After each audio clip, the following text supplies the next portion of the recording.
So what is it like to be part of such a large ensemble and getting together? Oh, Jesus, who wrote that? This is horseshit! This is dribble. This is, I mean, it's... Sorry. You take it, man.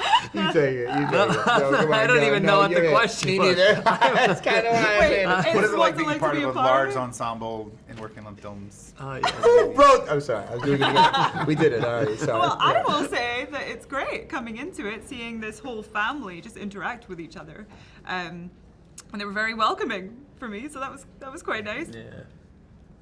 Chris, you right. I mean, it's unbelievable.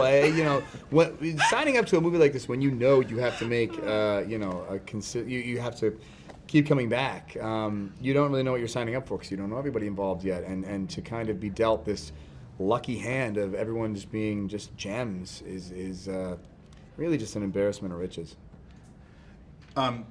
You've been a part of the Marvel Cinematic Universe for a long time, and your fan experience. Do you have a good experience with the fans that you've old, young? Horrible! What's wrong with these? Get a life.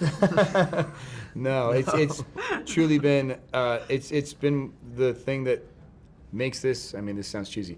That makes this all worth it. You know, when you're making these movies, you have them in mind because you know how much it means to them. Because I know how much movies meant to me when I was younger, especially things that involve trilogies and.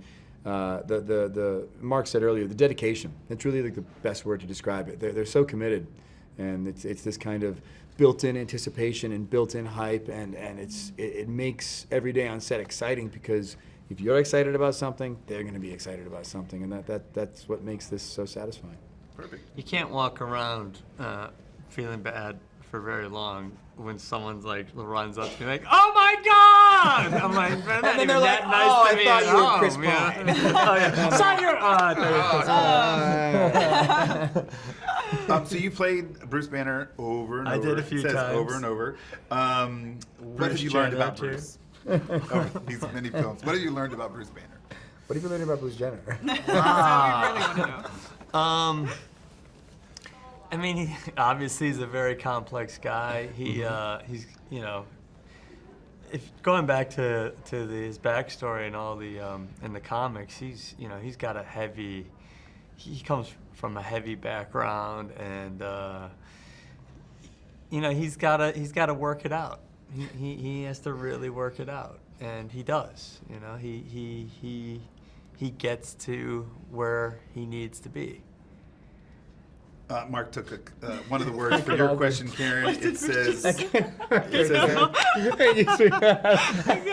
all I was saying. It says that Nebula is unique and complex, just like he said about Bruce. Yes. What's your best part Very about playing similar her? characters, actually. Totally. It's based on Bruce Jenner. Sorry.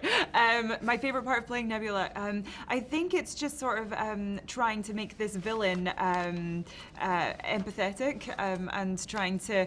I basically sort of feel like her lawyer, where I'm like, no, she was totally justified in doing all of the things that she's doing, and here's why. And hopefully trying to get the audience to sort of understand her a little bit more. And I think that's probably a good message for the world. Try to understand your enemies, Yeah. I like it. So last question from each of you. One word describing your experience in the MCU. Go. Someone else. Fantastical. There you go. Satisfying. A dream.